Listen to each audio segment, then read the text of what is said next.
Morning, everyone. I am here with the Short Game Chef. Parker, how are we doing, Hi, mate? buddy. You good? Great to see you. I am delighted to be here on this slightly drizzly morning here in Connecticut, but the sun is about to poke through the clouds, as is Parker's knowledge on the short game. I have not had a lesson around the green in, I don't even know. I literally can't remember the last time I had a lesson, especially from a dedicated short game coach. Mm-hmm. You know, someone who actually knows what they're talking about.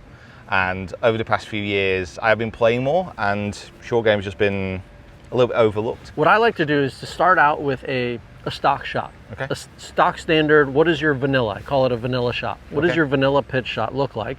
And then we can kind of work lower, we can work higher, we can then go in the rough, we can do all kinds of fun things. But let's start with our foundational shot. Okay. I mean, I think for me, I usually use a lob wedge in most situations.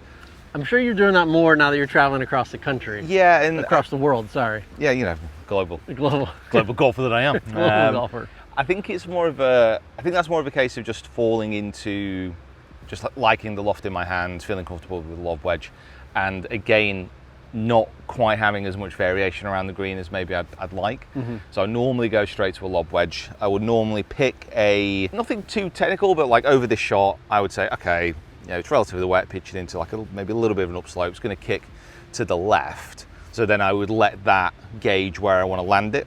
I'd pick my landing spot, and from the landing spot and from how I see that flight is how I would kind of set up. Yeah, perfect. So normally with just like a standard setup, I'd have the ball a little bit back of center, stance slightly open, a little bit of weight on that left side, normally hands just opposite my lead thigh, really kind of whatever I do.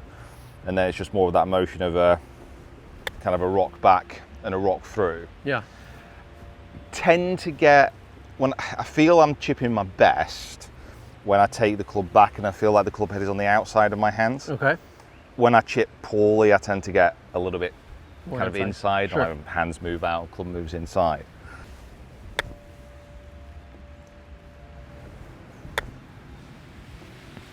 Yeah, I mean, like I would say, you know, three shots, I wouldn't say they necessarily all came out sort of the same, but it's also a bit tricky because we are in some wet surface. So the interaction between the grooves and the golf ball is going to be a bit of guesswork. Yeah. Right?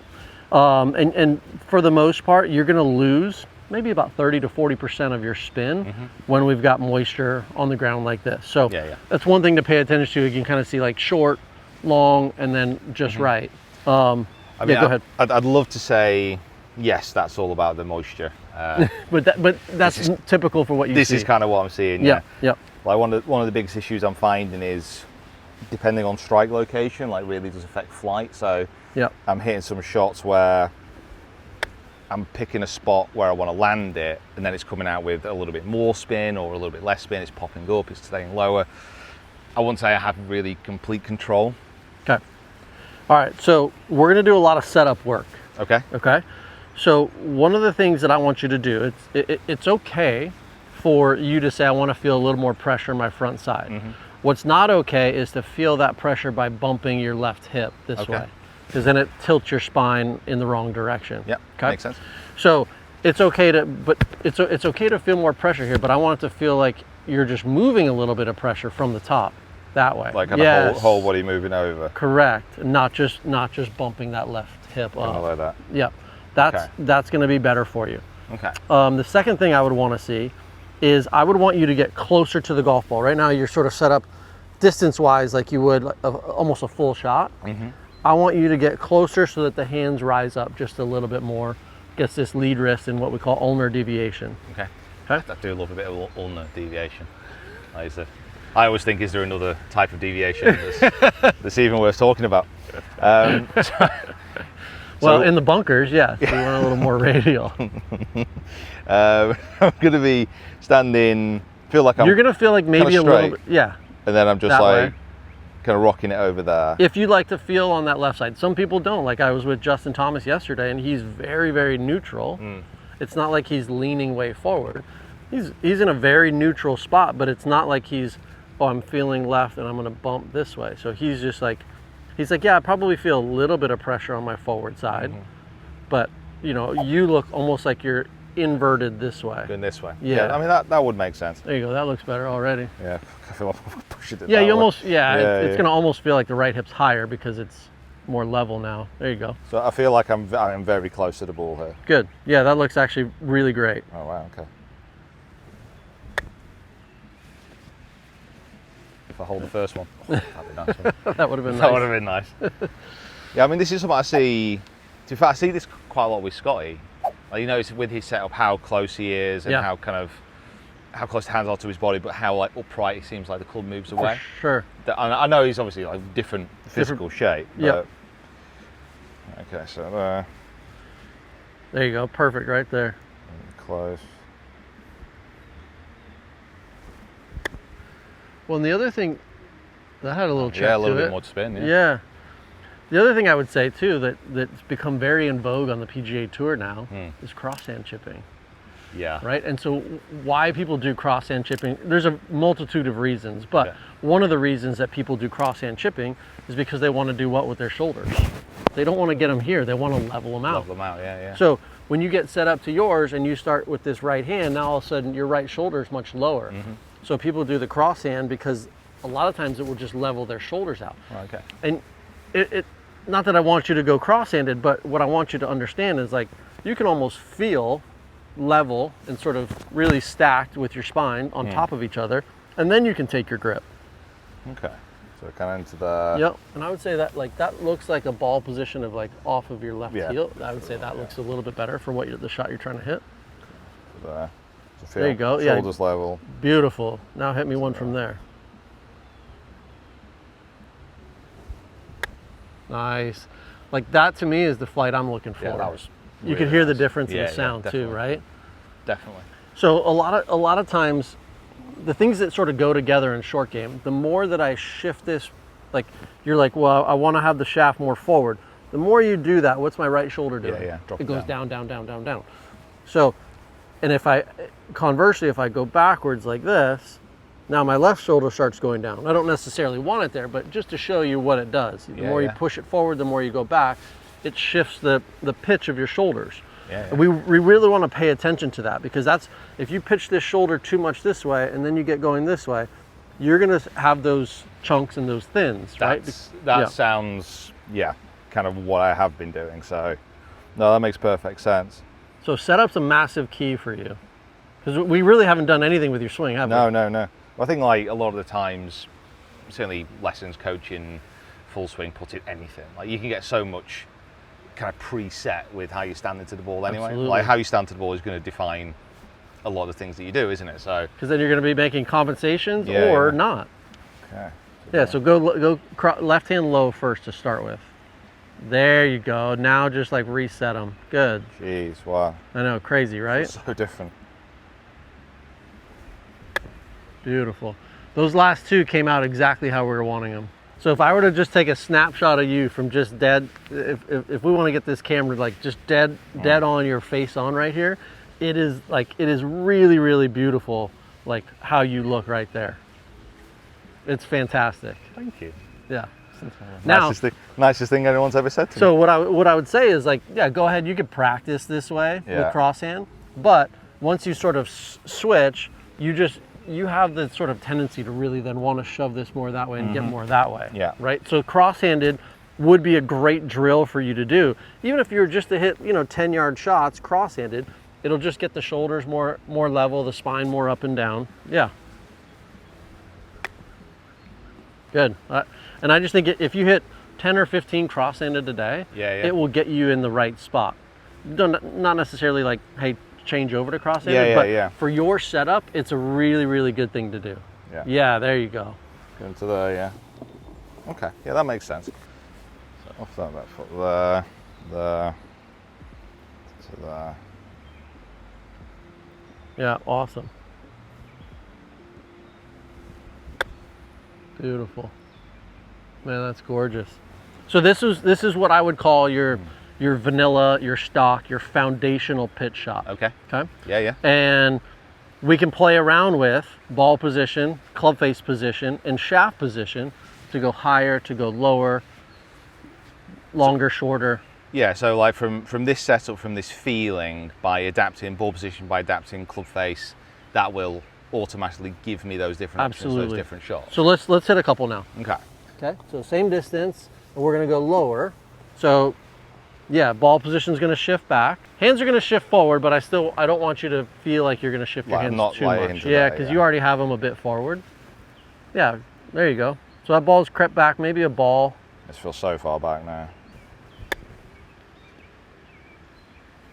So that one's obviously gonna come out faster. Yeah, yeah. Right, you're gonna have more turf interaction, and we need to be able to understand that, right? So you don't need to hit it. You don't need to hit it quite. You don't need to hit it quite as hard, right? Because the more you shove that thing back in the stance, you're catching it earlier in the arc, less loft. This ball's going to come out faster. Yeah, yeah. So, but see if you can make the same swing. Don't feel like just because the ball is back in your stance that you need to like hit more down on it. There you go. Now make that same motion we were making earlier. That's the one. Yeah. So cool shot to get like up a ridge to a back pin. Yeah, yeah. Just shift it back in your stance. That was much better. The previous one, it was like you were like, oh, it's back. I need to really slam down on it. Yeah, you don't need to. Okay, so now if we want to, let's say, go a little bit higher. Okay. Okay. Ball position up just a little, less shaft lean forward. Club face open one tick. There you go. Good. Now let's make the same vanilla pitch shot motion. Beautiful. This is great. And so now that has a little more softness when it lands. Yeah. And again, it's sort of like if you've only got 4, 5, 6 paces of green to work with, this is the shot you want to hit. It's not like a flop shot. It's just more of like your higher trajectory pitch shot. Yeah, yeah. From a very, like, it's not like I'm telling you like, hey, give me the Phil Mickelson like full on flop, right? It's more like, okay, it's the same everything. I'm just going ball position forward, shaft more neutral, club face more open, and I can just make this motion like this. Oh, this is great. I love this. I just love how simple this is. It's just simple. So like simple. If you dial in this setup, then we can play around with your ball position and your shaft angles and your club face. No! So my setup was terrible. I felt, wow, I literally split the difference there. Yeah, that felt not right. So was that more of like a mental thing, like you felt it before you? I got set up and then started messing around my club face rather than getting my club face set and then kind of moving around it. So yeah, I mean, you know, anytime you hit a bad shot, it's a great opportunity to learn, right? So, okay, why did we do that? How can we fix it for the next one? So if you hit a bad one, don't stress about it. Just figure out, okay, this is a great opportunity to learn. How am I going to walk into this next one? Okay, did I switch the club face too late and now all of a sudden it feels really awkward and I try to, you know, just like you said, right? So don't stress out about my bad shots. Don't stress out about the bad shots. Find it as an opportunity to learn. No club chucking? Yeah, you can chuck a club, absolutely. Okay. That's fully okay. Or, you know, blaming the club is okay too. Well, that's yeah. I need a new one. This one's not working. Don't give me a new one. You know what I mean? It can't all be my responsibility, surely. No. I played a practice round with Stephen Ames when I was a rookie on tour, and Stephen had this great line. He said, Parker, if I miss it left or right, that's my coach's fault. If I miss it long or short, that's my caddy's fault. It's never my fault. Wow, that's beautiful. How good was that strike? That was incredible. Just stunning. This is there. really good. Yeah. I'm actually really genuinely enjoying what this bounce strike. do you have on your Vokey wedge? V grind. Yeah. Oh, I love it. That's a beautiful one. Yeah. I was talked into it. I wasn't sure to begin with, but yeah. Have you done a proper wedge fitting? Yeah. Sweet. Isn't it fun? It's great. Because then you can go on all the different surfaces and you really do feel what it feels like when the club goes through the surface properly for you. Some people like you and I might be different. I might go through the turf and the rough and it might go really slow and I might be like, I don't like how that goes. I want something that goes through faster. Or you might be a player that goes through the rough and you like feeling slow through the rough so you can swing faster. Yeah. It's so unique to be able to like try all these different grinds and really get something that's like, oh yeah, this feels good for me, right? In all the different terrains. It's such a thing where people are always asking me online, they're like, is it worth it to do a wedge fitting? I'm like, 1,000,000%. If you can do it on real grass, do a wedge fitting. Yeah. Love this. This is so cool. All right, let's hit one more good one, and then let's kind of move around a little bit. So, what do you want to hit? Like the forward one or higher one? Whatever you want. One? Like, Okay. go with the one that's sort of exciting to you right now. It's all pretty exciting to me right now. Beautiful. Look at that little grab too. You see that? Yeah. That's beautiful. That's hard. That's hard to do off this wet stuff with the wet greens and all that stuff. I think that's the thing. I can actually back and feel it, and like you know when you hit a shot, and you can just like see it's just spinning that little bit more. So I can actually understand how it's going to release and how it's going to spin on the green. I don't feel I've had that for quite a while. That was really good. We mean that. Guys, thank you so much for watching. Make sure you give the channel a subscribe. Make sure you go check Parker out on all his socials as well. And we'll link everything in the description below. I'm off to have a practice. You should, yeah. It's more exciting when you can do it properly. Yeah, when I actually know what to do. A little bit about what I'm doing. Okay. Damn.